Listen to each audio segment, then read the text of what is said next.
Hello, Management 1010 interdisciplinary students. As you know, I have graded your work for writing assignment number 1, and I wanted to go ahead and make a video message just to talk to you a little bit as we start this new week of our courses, and to give you a little verbal feedback and to let you know that you're not alone, okay? First of all, give yourself a pat on the back for the quizzes. Many of you scored very well on the quizzes. You took advantage of the multiple attempts. You took the quizzes many days, and as you see, the system is only recording, as I've told you in the syllabus, your very highest score. So some of you went out there and you got like a 92 or a 94. Some got 100. Several students got 100%.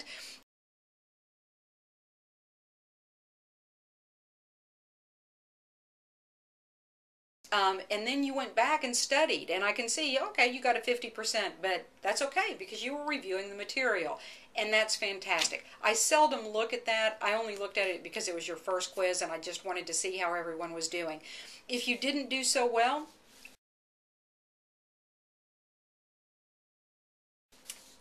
what I observed is that you probably only took the quiz one time. You probably took it the same day that it was due. Now, this is just general things that I observed, and it's just about making time to immerse yourself in the material. The more time you spend with it, the more times you repeat the quiz, the better you're going to do.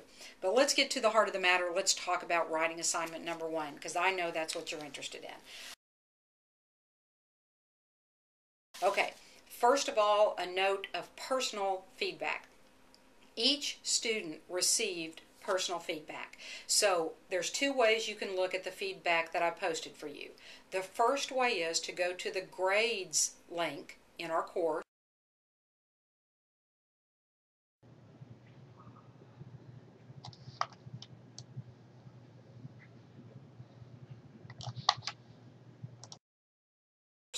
And scroll down. Make sure that you look through everything that's posted there. As we continue through the semester, you're going to have to really scroll down because the screen will get longer and longer. So when you open up the grades, look all the way down towards the bottom. Read the feedback, read my messages to you. Another way that you can get the feedback is if you return to the Dropbox and you look at the writing assignment number 1, and you'll probably see your grade, and you'll see a feedback file that I have posted for you. What is a feedback file? Feedback file is your writing, your assignment, but I've opened up that document and I've typed notes to you in there. Now I make my font very large and very bold so that you can find it easily. I also put notes in the margin that are connected to some of your writing so that if you have a spelling error, if you have a grammar error, I'm pointing to it very specifically. Make sure you read that personalized feedback. I spend a lot of time writing it for you because I know that you can't make these improvements until I point them out to you. Once you see them, you'll do better and better. And as you improve, your points will go up on the Hotel Rwanda writing assignment. That's your very next assignment. We'll talk about that in a moment. Okay, so that's a note on the personal feedback. Now let's talk about some general feedback. Okay, so things that I noticed throughout the class. Now, these are very, very general. One is many of you dropped down really a letter grade because of bad spelling and bad grammar. Okay, now, I realize that everybody periodically makes a typo, and I'm not nitpicking at that level. I might point it out to you, but I'm not nitpicking it to that level. What I saw, not for everybody, but a significant portion, is really pervasive, very prominent spelling and grammar errors. Here's what I mean. Sentences start with a capital letter. Sentences have a period at the end of the sentence. You have to have a subject, you have to have a verb, and when you express the thought, now this is another aspect of the spelling and grammar, the thought has to be fully developed, okay? So, if you wrote a sentence or 2, I'm not grading based on the quantity. That's not really how college works. What I am grading on is your ability to demonstrate to me that that you understood the movie in the context of leadership and the styles of leadership, and that you are explaining that to me. Okay, so still on spelling and grammar, if you were brief and you had a lot of spelling and grammar errors, then probably you might have had a point, but the point got lost because you didn't, because I couldn't follow it, because there were grammar and spelling errors that caused me to become confused. So when I'm grading your work, it's important that I understand the point that you're communicating. So now let me give you another general theme that really, I think this applies almost to every student in the class, maybe a couple exceptions, okay? But a very common problem that I saw was that you didn't focus on the answer to the question. Okay, so for example, you may have repeated the whole movie back to me. You're narrating the movie. You're saying, this is what happened. We had this one commander. There were problems. We had another commander. Fix the problems. You know, all was right and good with the world, which is actually not true in the movie, right? But you repeated the whole story. But that wasn't the question. So I asked you some very specific questions about a characteristic or a trait that you observed in each commander.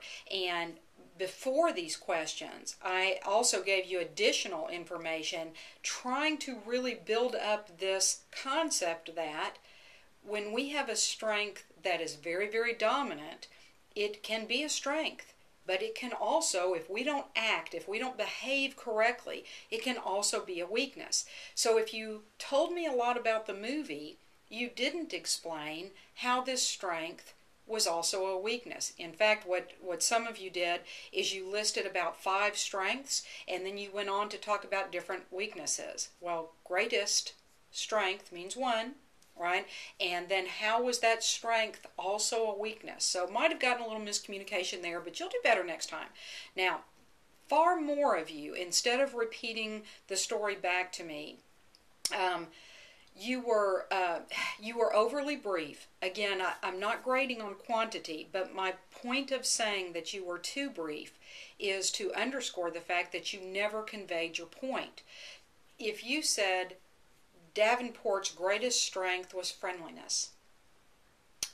How was that a strength? How was it a weakness? How can you answer the question that this greatest strength was also a greatest weakness if you don't put it in some kind of context? So if you didn't develop that, or if you wrote a sentence that was designed to develop that, but it was plagued with grammar errors, then I probably didn't understand what you were saying. Okay, so I don't want anybody to get down on it, but I do want you to kind of understand the eye that we're using to study this leadership. We're not just sitting back and saying, well, isn't this a really interesting movie? And obviously there was a good commander and a bad commander. Because if you watch that movie, that's not what you saw. You saw that there were aspects and there were characteristics of Davenport that made him very good, but that when a certain, the situation occurred, he couldn't, the team was unprepared. Some of you said, well, he cared too much, and several people said he cared too much for his people. But I'm going to ask you this, did he now? Because if he cared too much for his people, why wouldn't he prepare them? Can you imagine taking a small child? I know a lot of our students have children. Maybe you have smaller nieces, nephews, cousins, so it can be any small child. And saying, I really care for you. And because of that, I'm going to open the front door and out you go. Right? You would never do that. You would never do that because you know that that's not true caring, right? You would say, do you have a coat on? Do you have your hat on? Do you have a bus pass? Do you have money for lunch today? Or did I pack you a lunch, right? You would make sure that that child was prepared. Even if the child, how many of you have seen a child, doesn't have to be your own, who says, I don't want to put that coat on. The coat is uncomfortable. I don't want to put it on. But you say to that child, but you have to, because I have to prepare you to go outside. So I don't know, is Davenport's strength that he was caring about his people. I don't know. I might disagree with that. Now with Savage, let's think about him in a little different context, because I also asked you about his strengths and weaknesses. Many of you said or implied that the good leader was Savage and the bad leader was Davenport. Now, Savage came in with a vengeance, right? And he's going to bring order to this. But then many of you said, but he identified too closely with his crew, and so he fell apart. You know, it depended on how you supported your answer. As to if I took off points or not, because, and that's part of the point here. If you just make one statement and it's not substantiated with any information that I can follow, then you kind of put me in a position where it's either going to be flat out right or flat out wrong, in my opinion. If you can successfully defend your point, then even though I personally disagree with something that you've said, I probably will give you the points anyway if you can substantiate it. So I'm not looking for, you know, pages or paragraph after paragraph after paragraph. What I'm saying is that if you wrote one or two sentences and it was plagued with grammar errors, then I probably didn't understand your point. It's not that I'm trying not to understand it, but if I find I'm trying to second guess one or two or three different meanings that you would have had, then I question how much of that is me versus how much of that is you. You know, so in other words, I'm grading my own thoughts rather than grading your thoughts. So make sure I understand your thoughts, okay? Okay. Talking about Savage just to end, because I just, you know, I love this course. I love this movie. It really demonstrates these leadership styles. I want you to kind of consider something that I think most students really didn't consider. Savage, many of you said this first part. Savage was very decisive, right? He comes in, he says, this is what we're going to do. I know the military way. We're going to put a plan in action. We're going to practice, practice, practice, drill, drill, drill. And when we go out there, we're going to be top notch. Okay, now, whenever something goes bad, who's to blame? The leader, the person in charge, right? Savage took that responsibility. He was decisive. He owned the problem, and he acted in the way that he believed was best for his men. And when he turned to his men, you know, let me compare and contrast. Davenport would say, I think we should go this way. Do y'all want to go this way? Because if you don't want to go this way, we'll go the other way. That's Davenport, right? Savage would say, this is the way we ought to go. I know this is the right way. Come with me, because if you follow me, this is the right way to go. Now what happens when reports of deaths, think of the leper colony, start to come in, right? Could he have been wrong? This is a very decisive man. If one decision is wrong, what other decisions were wrong? They trusted him. He was the leader. It was his responsibility. Now, many of you, as you're listening to this message, say, no, well, but it depends. What I'm saying to you is that's not Savage's mind, okay? Savage sees this from the same perspective that he entered that camp with. The rightness, the proper direction, the skill, the training. And now severe doubt has entered that, a supreme lack of confidence. He is a broken man. Picture him curled up on that cot, and he is unfunctional. Now, remember the leader that many of you basically said was the bad leader, Davenport? Who comes to Savage's aid? Do you recognize Davenport? That's him that comes back in at the end of the movie. So, whose skill was needed? What strength was needed in that particular situation? I love this stuff, and I hope that you start watching this with a different eye. So now let's look forward. You know, you're looking at your schedule. And you're looking at your next movie, which is Hotel Rwanda.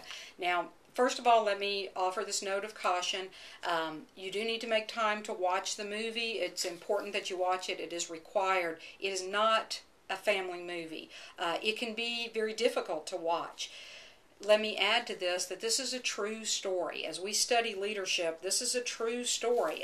Several of the movies that you're going to watch are true leadership stories. To me, that is part of the really inspiring concept. When you know that somebody rose to this occasion and they developed the leadership skills, the strengths, or compensated for their weaknesses in a situation to make something a success. So as you watch Paul, and as you watch Paul's wife and his family and his neighbors, you're going to watch it with a different eye. You've looked at, you've done the reading for chapter 1. You've done the reading for chapter 2, right? Or you're well into it. And so as you watch this movie, you're not saying, "Ooh, that's gross. Look at the special effects. Wow, what great sound." This is not your perspective. Your perspective is the leadership. Look at what Paul is doing. Could I have done that? Could I have stepped in? Would I have acted the way that he acted? Right? I don't want to give away too much of the tip of the movie here. I don't want to give you too many tips to the movie here, because I want you to watch it and I want you to have these great experiences that I have every time I watch them. But know that it's a real story. And I think, like many of us, you may say Paul in the movie was called to greatness, but was he the same person at the beginning as he was at the end? Many of us say people are born leaders. That guy, he was born to lead. In the first 5 minutes of the movie, is that what you are saying about Paul? Are you saying to yourself, wow, there goes a born leader? Now, I don't think it's giving it away to say by the end, I think you might describe him as a born leader if you met him at the end of the movie. I don't know that he started there. If you read the preface to your textbook, they actually talk about that. Many of us perhaps falsely believe that we are born, people are born with the skills, but perhaps it's a journey. Perhaps this process of using our strengths, developing our weaknesses, is actually more of a journey. And if it wasn't, I don't know that we would have a course on how to be a better leader, would we? So think about that, especially from this perspective of servant leadership, which you're really going to see in Hotel Rwanda, really starts to be developed as we go into these chapters. This is just such rich content. If your score was not as great as you had hoped it would be for writing assignment number 1, this is where your strengths and weaknesses for leadership are going to kick in.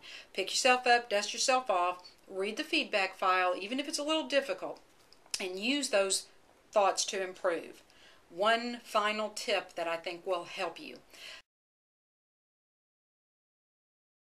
Oftentimes when we write on something and we feel passionately about it, and I believe that you do as you have done your writing assignments, you in your mind know so clearly what you mean that you feel that other people know it also, even though they don't. Even though you've never expressed it, you haven't conveyed what you're thinking in your mind or in your heart. So here's how you can tell if you have forgotten to explain what you feel so strongly in your person about. Set the paper down, write it, do the best, get it to a point where you really feel like you're done. Now, come back to it tomorrow. As you read what you wrote, do you understand what you just said? You can ask somebody else to read it also, and that's fine, especially if they did watch the movie with you or understand the assignment. But oftentimes when we read our own writing objectively, you will realize you never conveyed the point that you intended to convey. Don't read it and say to yourself, because you know what I mean. No, read only the words that you wrote, and remember that that's all that I have when I go to grade and assess. So the final tip is, in your writing, demonstrate, really develop that thought and make sure that I understand the point that you're trying to convey. If it takes 3 or 4 sentences rather than 1 or 2 sentences, that's okay. That's okay. Okay? Put the extra time in. Run that spell check and grammar check to make sure that it's clear.